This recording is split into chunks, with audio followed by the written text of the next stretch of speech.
الحمدللہ وحدہ والصلاة والسلام علی من لا نبی بعدہ اما بعد فاعوذ باللہ من الشیطان الرجیم بسم اللہ الرحمن الرحیم فذکر بالقرآن من یخاف وعید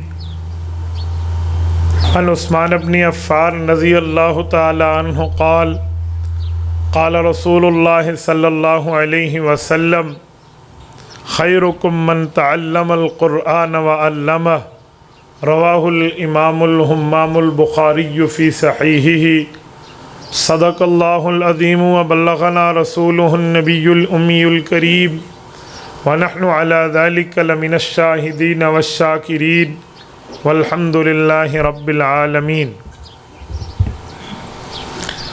آج 3 مارچ 2021 بروز بدھ ہے۔ یہاں بھائی ملک فضل الرحمن صاحب کے صاحبزادے محمد سفیان معاویہ کے حفظ کی دستار بندی ہے۔ آپ کے اس علاقہ دین پور ضلع ڈیرہ اسماعیل خان میں آپ سے چند باتیں اسی حوالہ سے گوش گزار کرنا چاہوں گا۔ سماعت کرنے والے میرے بھائیوں اور سماعت کرنے والی میری اسلامی ماؤں بہنوں بیٹیوں، قرآن کریم اللہ رب العزت کی وہ دولت ہے جو اس سے بڑھ کے کائنات میں ہمیں میسر نہیں ہے۔ کلام اللہ اللہ پاک کی بات ہے، اسے خود اللہ رب العزت نے تلاوت فرمایا ہے۔ حدیث پاک میں ہے ھذا کلام اللہ وقد خرج منہ، یہ اللہ کی بات ہے اور اللہ سے آئی ہے۔ تو جب اللہ جل شانہ کی بات ہے تو اللہ رب العزت کی بات میں ہیبت، رعب، جلال ضرور ہے۔ تو کلام اللہ میں اتنا جلال ہے کہ اگر یہ حضور پہ نہ اترتا، پہاڑ پہ اترتا تو پہاڑ ٹکڑے ٹکڑے ہو جاتا۔ آپ قرآن کریم کی معروف آیت ہے، سنتے رہتے ہیں کہ لو انزلنا ھذا القرآن علی جبل لرأیتہ خاشعا متصدعا، وہ ٹوٹ جاتا، پہاڑ ریزہ ریزہ ہو جاتا۔ اگر پہاڑ پہ اترتا تو ریزہ ریزہ نہیں ہوا بلکہ معاملہ ٹھیک رہا۔ وجہ یہ ہے کہ وہ پہاڑ پہ نہیں آیا، حضور پاک کے دل مبارک پہ آیا ہے۔ اور ہمارے نبی پاک کے سینے میں رب نے وہ طاقت رکھی ہے، وہ قوت اور پاور رکھی ہے جو کئی پہاڑوں سے زیادہ ہے، حضور علیہ السلام کے سینے نے برداشت کیا۔ جیسے سورج کی روشنی ہے نا، ہمیں ڈائریکٹ ملے تو آنکھیں جل جائیں، جسم جلنے لگ جائے، لیکن وہی سورج کی روشنی جب چاند سے گزر کے ہمارے پاس آتی ہے نا تو چاند کی چاندنی میں مٹھاس بن جاتی ہے۔ وجہ چاند کی نرمی نے سورج کی گرمی کی روشنی کو بدل دیا ہے، اب یہ مٹھاس والی ہو گئی ہے۔ ویسے کلام اللہ اللہ کا کلام تھا، جلالی کلام تھا۔ یہ جلالی کلام جمالی کلام بنا ہے، اس کی بنیاد ہمارے پاک پیغمبر صلی اللہ علیہ وسلم کے سینہ اقدس ہے۔ اب توجہ رکھنا، حضور پاک صلی اللہ علیہ وسلم کے سینے کی برکت ہے۔ میں آپ کے سامنے ایک جملہ کہتا ہوں ایک بات کو سمجھانے کے لیے۔ جتنی تکلیف پہاڑ نے اٹھانی تھی نا، اس سے بڑھ کے تکلیف حضور پاک کے دل نے اٹھائی ہے، لیکن قرآن کریم کو اپنے اندر موجود کر لیا ہے۔ قرآن کریم کی آیت ہے، حضور پاک علیہ السلام کی عادت مبارکہ تھی جب حضرت جبرائیل علیہ السلام قرآن نازل کرتے تو حضور علیہ السلام ساتھ ساتھ پڑھتے۔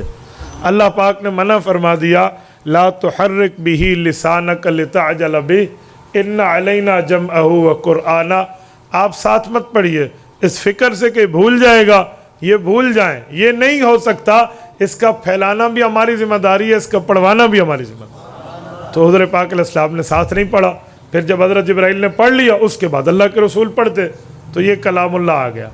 تو جب کلام اللہ آ گیا اور اللہ کی ذمہ داری میں آ گیا، اب جو بندہ قرآن کریم پڑھائے، قرآن کریم پڑھے، وہ اللہ کی ذمہ داری میں استعمال ہو رہا ہے، بس یہ بنیاد ہے۔ تو کلام پاک اللہ رب العزت کی بات ہے، اس پہ اللہ کا رعب، اللہ کا جلال ہے، لیکن وہ جلال جمال میں بدلا ہے کہ حضور علیہ السلام کے سینے نے تکلیف خود برداشت کی ہے، آپ کو اور مجھے تکلیف نہیں ہونے دی۔ حضرت ابوبکر صدیق فرماتے ہیں کہ مجھے میرے پاک پیغمبر صلی اللہ علیہ وسلم نے فرمایا تھا ابو بکر شیبتنی ہود و اخواتہا، یہ قرآن کی صورتیں، صورت ہود وغیرہ صورتیں جب اتری ہیں نا، ان کے اترنے نے آپ کے نبی کو بوڑھا کر دیا، یعنی اتنی تکلیف حضور کے سینے نے برداشت کی ہے۔ حضرت علی المرتضیٰ رضی اللہ عنہ فرماتے ہیں ایک بار اللہ کے رسول صلی اللہ علیہ وسلم کی ران مبارک میری ران کے قریب تھی اور حضور پر وحی کی کیفیت طاری ہوئی تو مجھے یوں لگا جیسے میرا جسم ٹوٹ جائے گا۔ اماں جان عائشہ فرماتی ہے سخت سردی کا وقت ہوتا، اللہ کے رسول پہ وحی اترتی تو پسینہ مبارک آ جاتا ماتھے پر۔ حدیث پاک میں رسول اللہ صلی اللہ علیہ وسلم پر جب وحی اترتی تو وہ حضور سواری پہ بیٹھے ہوتے تو وہ سواری کا جانور بیٹھ جاتا۔ یہ تکلیف تھی جو پیغمبر کی ذات نے اکیلے برداشت کی ہے، اور آپ کو اور مجھے قرآن کریم ایسے بنا کے دیا ہے کہ آج تکلیف نہیں ہے بلکہ تکلیف کے دور ہونے کا سبب اللہ کا قرآن ہے۔ کوئی تکلیف ہو نا، سر میں درد ہے جی دم کر لیں، اجی کچھ پڑھ کے پھونک دیں، اس سے بندے کی تکلیف دور ہو جاتی ہے۔ وہ ساری تکلیفیں جو اس کلام کے اترنے کی روب، جلال اور دبدبے کی تھی، وہ اکیلے ہمارے پاک پیغمبر نے برداشت کی ہیں۔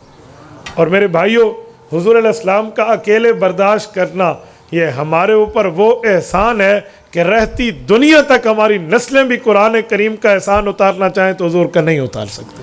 یہ ایسا کلام ہے۔ کیوں؟ اگر نبی کا واسطہ نہ ہو، ڈائریکٹ اللہ کی بات مخلوق سن لے تو مخلوق کو آگ لگ جاتی ہے۔ قرآن کریم میں واقعہ موجود ہے، حضرت موسیٰ علیہ السلام کی قوم نے کہا ارین اللہ جہرا، ہمیں اللہ دکھاؤ، ہمارا اللہ کون ہے، ہم اللہ سے بات کرتے ہیں۔ تو موسیٰ علیہ السلام نے سمجھایا اوے سادے بندو، اللہ کو مخلوق نہیں دیکھ سکتی، ہاں مخلوق کا نبی دیکھ سکتا ہے۔ تم نبی کا واسطہ، میرا واسطہ درمیان سے ہٹا کے رب کی بات نہیں سن سکتے۔ انہوں نے کہا جی نہیں، ہم نے دیکھنا ہے۔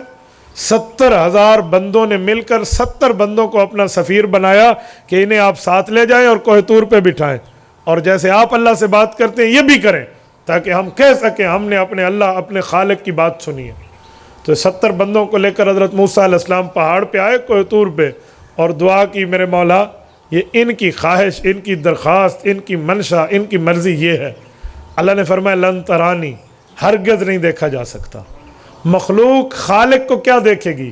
یہ نبی کے واسطے کا انتظار کریں، اس کے ذریعے بات آئے گی۔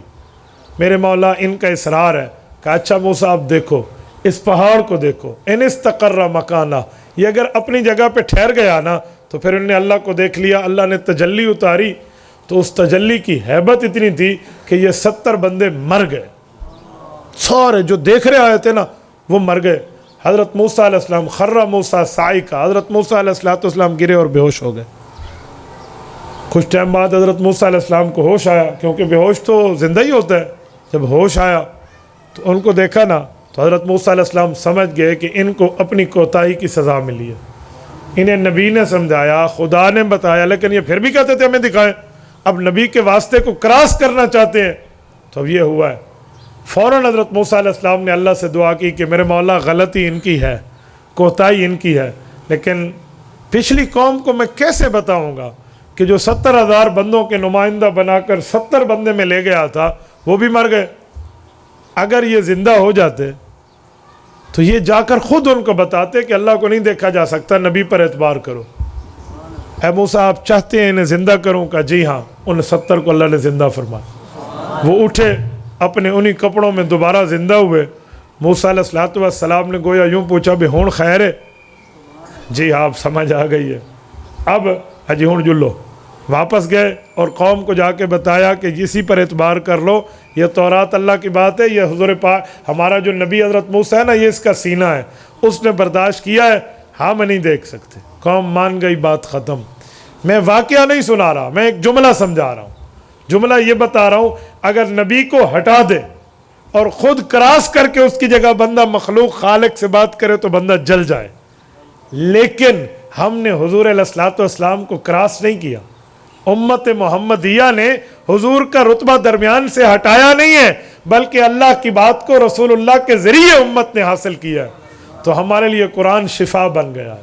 وَنُنَزِّلُ مِنَ الْقُرْآنِ مَا هُوَ شِفَا، اب قرآن ہمارے لیے شفا ہے۔ اب دم کرتے ہیں تو صحت ملتی ہے۔ اب قرآن کریم کے اس دم کرنے میں ایک واقعہ سناؤں آپ کی خدمت میں۔ حضرت جی مولانا علاء الدین رحمۃ اللہ تعالیٰ علیہ ایک بات سناتے تھے، میں انہی کے لفظ آپ کو سناتا ہوں۔ فرماتے تھے ایک بادشاہ وقت بیمار ہو گیا تو علامہ تفتازانی رحمۃ اللہ علیہ کا دور تھا، بہت بڑے عالم دین تھے۔ تو بادشاہ جب بیمار ہوا، کوئی اس کو پھوڑا پھنسی کوئی دانہ نکلا، تو بڑے بڑے حکیم بلائے گئے، اطباء بلائے گئے، ڈاکٹر بلائے گئے، انہوں نے علاج کیا، لیکن مرض بڑھتا گیا جو دوا کی، تکلیف بڑھ گئی۔ تو سارے حکیم ڈاکٹر پریشان ہو گئے کہ اب جو ٹھیک نہ ہوا نا بادشاہ، تو ساری تو خیر کوئی نہیں، اب کام خراب ہے۔ تو اسی اثناء میں انہوں نے لوگوں سے، وزیروں سے مشورہ کیا کہ ہماری کوئی جان بچواؤ، اب بادشاہ ٹھیک نہیں ہوتا، اللہ کی طرف سے معاملہ، اب ہم نے غلط دوائیاں تو نہیں دی۔ تو بادشاہ نے وزیروں کو بلوایا، تو وزیروں نے کہا کہ حضرت ایک کام اور کر لیں۔ کہا وہ کیا؟ کہ وہ مولوی صاحب رہتا ہے سعد الدین تفتازانی، بڑا عالم ہے، لوگ اس کے پاس جاتے ہیں، وہ دم کرتا ہے، قرآن پڑھ کے پھونک دیتا ہے، بندہ ٹھیک ہو جاتا ہے، یا تو آپ کو لے جائیں، لیکن بادشاہ بڑا بیمار ہے، وہ جا نہیں سکتا، تو کہا اس کے پاس جائیں گے، اس کو عرض گزارش کریں گے، اگر وہ آ گیا تو دم کرا لیں، آپ ٹھیک ہو جائیں گے۔ تو بادشاہ نے کہا پہلے رسوا ہے جی، ہم بندہ بلائیں بھی اس کو۔ شاہی سواری گئی بادشاہ کی، بڑی منت ترلے کے ساتھ وہ ادھر آ گئے، بھائی حضرت اگر آپ آ جائیں دم کر لیں ہمارے بزرگ کو، تو وہ آ گئے دم کرنے کے لیے۔ اب جب اس کو بلایا گیا نا، شاہی سواری تھی، بڑی احترام سے ہٹو بچوں کی صداؤں میں لایا گیا، تو جو ڈاکٹر اور یہ بیٹھے تھے نا اس کے دوائی علاج کرنے والے، ان کے دل میں خیال ہے کہ بادشاہ نے ہمیں تو کبھی یہ سواریاں نہیں دی، مولوی صاحب کی بڑی عزت احترام ہو رہی ہے، اس کو بادشاہ کی سواریوں پہ لایا جا رہا ہے۔ تو مولوی صاحب آئے، ان نے کہا دیکھتے ہیں مولوی کیا دم لگاتا ہے۔ ان نے سمجھا کہ دم کا مطلب ہوتا ہے کہ اوپر کوئی مرہم پٹی لگائے گا، کوئی دوائی شوائی، وہ کچھ نہ ہوا۔ وہ آئے، انہوں نے کلام اللہ شریف پڑھا، اس پر پھونک مارا اور چل بسے۔ واپس جاتے ہوئے بادشاہ نے بڑے ہدیے دیے، نذرانے دیے، اور بڑے عزت احترام سے جا رہے تھے۔ محل سے نکلنے لگے تو یہی سارے ڈاکٹر اکٹھے ہو گئے۔ انہوں نے کہا جی مولوی صاحب ایک بات بتائیں۔ کہا کیا؟ غصہ تو اندر میں تھا نا۔ کہا جی ایک بات ہے۔ کہا کیا بات ہے؟ کہا آپ نے نہ کوئی دوائی لگائی ہے، نہ کوئی مرہم پٹی کی ہے، کچھ بھی نہیں لگایا، خالی لفظ پڑھے ہیں، اس سے بادشاہ ٹھیک ہو جائے گا؟ ہم دوائیاں لگا لگا کے تھک گئے ہیں، مرہم پٹی کر کر کے ہم تھک گئے ہیں، بادشاہ ٹھیک نہیں ہوتا، لفظ پڑھنے سے آپ منہ کی کمائی کر کے جا رہے ہیں، بس آپ نے پڑھ دیا ہے اور آپ کو یہ ملے اور وہ ملے، کوئی دلیل دو، کیسے ٹھیک ہوگا بادشاہ؟ تو مولانا سعد الدین تفتازانی رحمۃ اللہ علیہ بڑے آدمی تھے، وہ ایک بات میں 100 باتوں کا جواب دیتے تھے۔ تو انہوں نے ان کو جواب دیا کہ دفع ہو جاؤ، ہٹ جاؤ، ہٹ جاؤ، راستہ صاف کرو۔ بکواس میں اس طرح غصہ کر کے نا، یہ تو مزید غصہ ہو گئے، یہ تو اندے گال پاؤن دے انبا ہون بچ گیا ہو شدہ، یہ عجیب بات ہے، آپ عزت میں بات نہیں کرتے، بےزتی کرتے۔ وہ بادشاہ کو شکایت لگائی، دوبارہ دربار لگا، بادشاہ نے ان کو بلوایا کہ مولوی صاحب آپ ان کو جواب نہیں دینا تھا تو نہ دیتے، آپ چلے جاتے، آپ نے ہمارے ڈاکٹروں کی بےزتی کی ہے، آپ کو ان کے ساتھ نرمی کرنی چاہیے تھی، آپ نے اچھا نہیں کیا۔ تو علامہ تفتازانی نے فرمایا کہ میں نے تو ان کو جواب دیا ہے۔ کہا کیا سے جواب دیا ہے؟ کہا یہ مجھ سے پوچھتے تھے کہ لفظ پڑھ کے پھونک دیے ان کا کوئی اثر ہے؟ تو ان کو اللہ کے کلام کے لفظوں پہ اعتبار نہیں تھا، تو پھر میں نے ان کو بتایا، میں نے کہا بکواس نہیں کرو، ہٹ جاؤ، میں نے بھی لفظ بولے ہیں ان کے لیے، ان کو تھپڑ تو نہیں مارا، میرے لفظوں میں اتنی طاقت تھی کہ یہ لال پیلے ہو گئے، ان کی آنکھیں سرخ ہو گئی، بھاگتے ہوئے آپ کے پاس آئے، دربار لگاؤ، اس نے بےزتی کی ہے۔ میرے لفظوں میں طاقت ہے، وہ بغیر لگے ان پر اثر کر سکتا ہے، تو اللہ کے قرآن میں طاقت نہیں ہے کہ وہ اس کو شفا دے دے۔ اور سارے منہ لڑکا کے بیٹھے بھی گال تو مولوی صاحب دی ٹھیک ہے، تو قرآن ہمارے لیے بطور شفا ہے، وَنُنَزِّلُ مِنَ الْقُرْآنِ مَا هُوَ شِفَا، تو قرآن کریم شفا ہے، تو شفا بہت بڑی چیز ہے۔ یہاں پر میں ایک بات کہتا ہوں، آپ ناراض نہ ہونا، لوگ علماء کی عزت برداشت کر جائیں نا، یہ بھی بہت بڑی بات ہے۔ مولوی صاحب کوئی نیا کپڑا پہن لے، کوئی موٹر سائیکل، ہمارے مسجد کے ساتھ ایک امام صاحب ہے، غریب آدمی ہے، اس کو ایک بندے نے موٹر سائیکل تحفہ دیا، بہت امیر بندہ ہے، اس نے کہا جی مولوی صاحب آپ موٹر سائیکل پہ آیا کریں۔ ہمارے محلے کے 2-3 بندے آپس بیٹھ کے کہتے ہیں یہ مولوی ایجنسیاں دے، یہ کو موٹر سائیکل آ گیا کتوں کی دس۔ تو میں نے ان بندوں سے کہا کہ اللہ کے بندے تمہارے پاس گاڑیاں ہیں، تمہاری گاڑی پہ کبھی مولوی صاحب نے کہا ہے کہ تم ایجنسیوں کے بندے ہو؟ اس شوتے کو محلے دے ایک بندے موٹر سائیکل کمیٹی کے نال گھنا دیتا ہے، آپ سے برداشت نہیں ہوتا، یعنی یہ حال ہے۔ علماء کی چیز لوگ دینا تو چھوڑیں، ان کی اچھائی برداشت کر جائیں، بہت بڑی بات ہے۔ حالانکہ حق ہے حافظ پر اور عالم پہ خرچ کرنے کا۔ میں دلیل دوں، ذرا توجہ رکھنا، یہ حافظ اور عالم جو ہم بناتے ہیں، آخرت میں اس کا فائدہ کیا ہے؟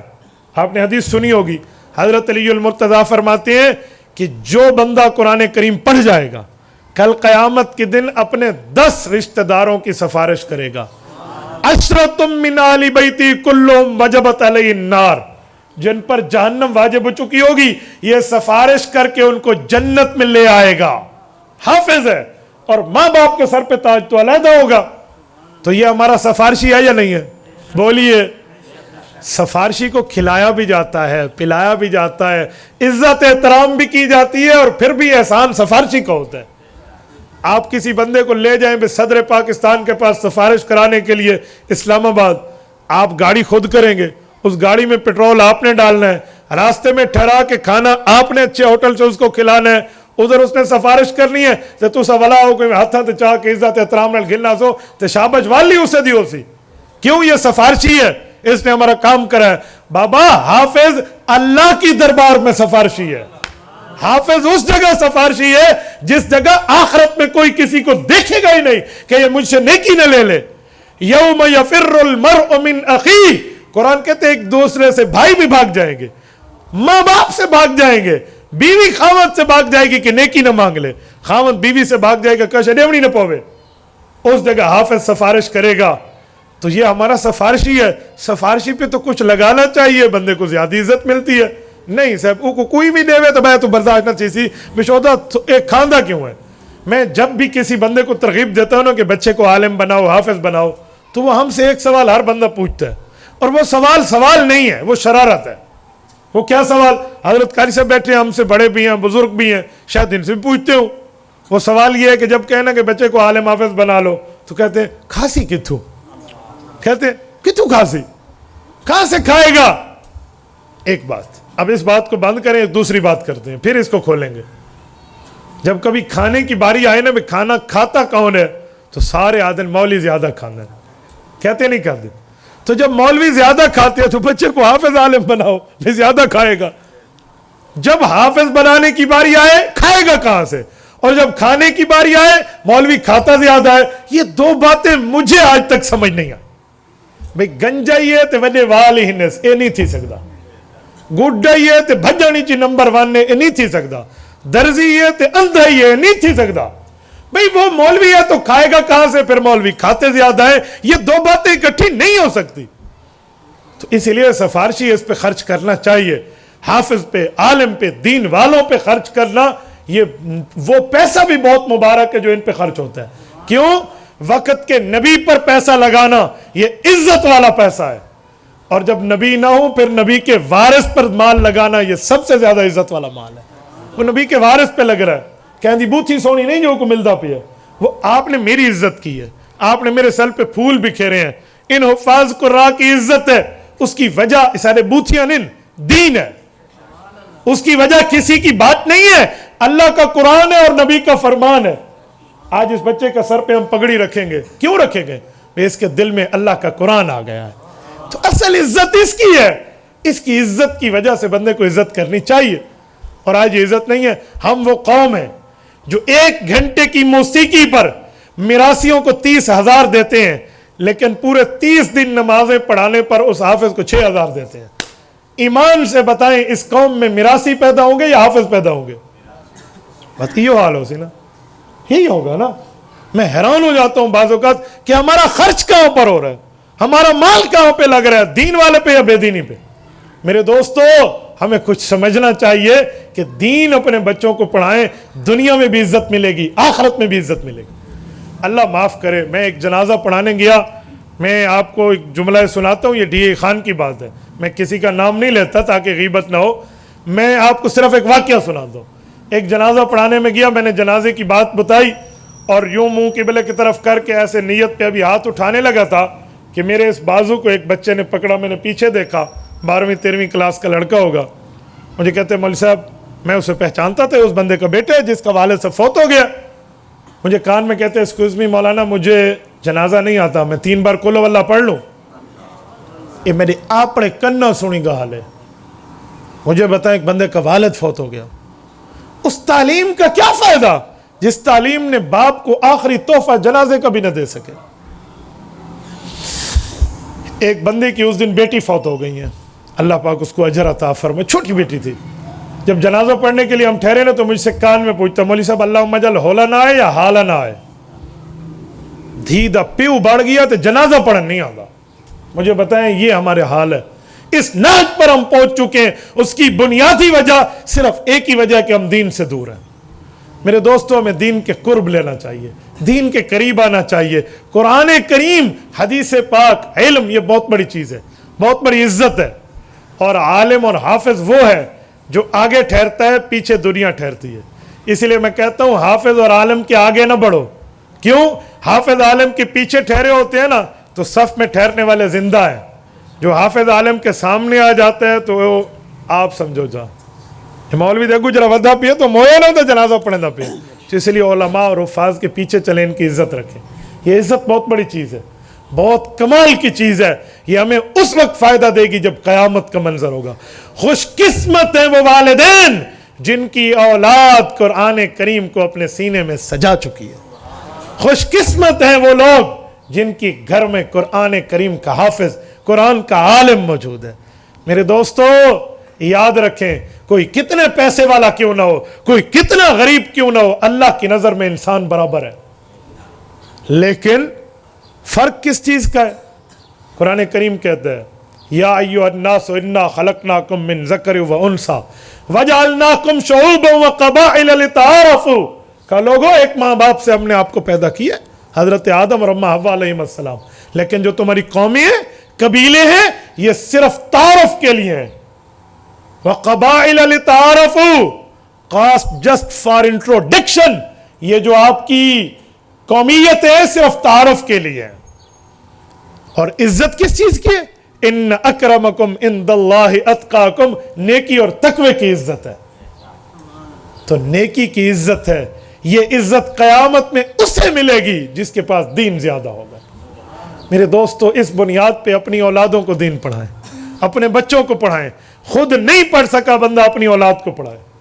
یار مبارک ہے وہ بچے, مبارک ہے وہ اولادیں, مبارک وہ ہے گھر جس میں قرآن کریم پڑھنے اور پڑھانے والے موجود ہیں.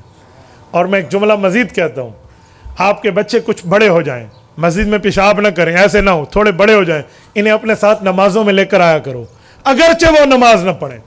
5 سال 6 سال کا بچہ ہے, اب پیشاب وغیرہ کی تو وہ اسے سمجھ ہوتی ہے, پیشاب نہیں کر رہا نا, مسجد ساتھ لے کر آئے, چاہے مسجد میں بھاگتا رہے, دوڑتا رہے, آتا جاتا رہے, لیکن اس کا مائنڈ بنے گا کہ یہ نماز ہو رہی ہے, اللہ کی عبادت ہو رہی ہے, ادھر آیا کرو. آئے گا, اس کا ذہن بنے گا. آپ اور ہم اپنے ماں باپ, اپنے والد کے ساتھ, اپنے بھائیوں کے ساتھ مسجد آئے ہیں نا, آج ہم مسجد جاتے ہیں. اب مسجد سے بچپن میں لگاؤ پیدا ہو جاتا ہے. کیوں؟ صحابہ کرام کے بچے مساجد میں آتے تھے, جو سمجھدار ہوتے وہ آتے. خود حضرت حسن حسین رضی اللہ عنہ کے بارے میں حدیث آپ نے سنی ہے نا, دونوں آ رہے تھے تو حضور علیہ السلام نے خطبہ چھوڑ کے ان کو اپنے گود میں بٹھا لیا. تو بچوں کو مسجد لائیں, انہیں قرآن دکھائیں, انہیں تلاوت دکھائیں تاکہ ان کا ذہن بنے. میں حیران ہوں, ریچھ کوتے دی لڑائی ہوگا تو ہر بندہ بال کو گنوائے گا, کرکٹ کا میچ ہو تو سارے لے جاتے ہیں, کہیں اور مسئلہ ہو تو لے جاتے ہیں. دین کے لیے علماء کو بچوں کے نہیں لاتے, علماء کے پاس مساجد میں نہیں لاتے, لایا کریں. میں اپنے بچوں کو ایک بار مسجد لے گیا, میرے بچے ماشاءاللہ بڑے تھے, سمجھدار ہیں, تو مجھے ایک بزرگ صاحب کہنے لگے پتہ نہیں ان کا تقوی خراب ہوتا ہے, بالا کو مسجد ہی گنا ہوئے. میں کہ صاحب یہ سنماج گنوا جا, میں بھول گیا ہوں, سنماج بند ہے, آج جمعہ انشاءاللہ کال گن ویسا کی میں گوالے صاحب تھے. میں کہ میں بالا کتا گنوا جا بھیا, خدا کے بندے یہاں لاؤں گا تو ذہن بنے گا. میں ترکی گیا ہوں, میں نے اپنی آنکھوں سے دیکھا ہے. آپ استنبول کی مساجد دیکھیں, اللہ وہاں کے صدر حافظ طیب رجب اردگان کو برکت عطا فرمائے. کیا کام کیا اس بندے نے. اس نے اعلان کر رکھا ہے سرکاری سطح پہ کہ جو بچہ 40 دن مسجد میں نماز پڑھے گا اسے سرکار کی طرف سے ایک سائیکل گفٹ ہوگا. اعلان کر رکھا. اس کے علاوہ بچوں کے لیے بڑی ترتیب رکھی ہے. بڑے آ کر مسجد میں نماز پڑھتے ہیں اور مسجد کا ایک حصہ کونے میں علیحدہ کر کے نا وہ ساتھ شامل کیا ہوا ہے. ادھر چمن بنایا ہوا ہے, کھیلنے کے جھولے بنائے ہوئے ہیں, باقی چیزیں ہیں. بچے آتے ہیں وہاں کھیلنے لگ جاتے ہیں اور بڑے نماز پڑھ رہے ہوتے ہیں. بچوں کو غیر شعوری طور پہ بتایا جا رہا ہوتا ہے کہ جب بڑے ہو جاؤ گے تو یوں عبادت کرو گے. ساری مسیحت کوئی بال شودہ بڑے ہم سمجھتے ہیں آگے سے گزر گئے نماز خراب ہوئی ہے. جی نہیں,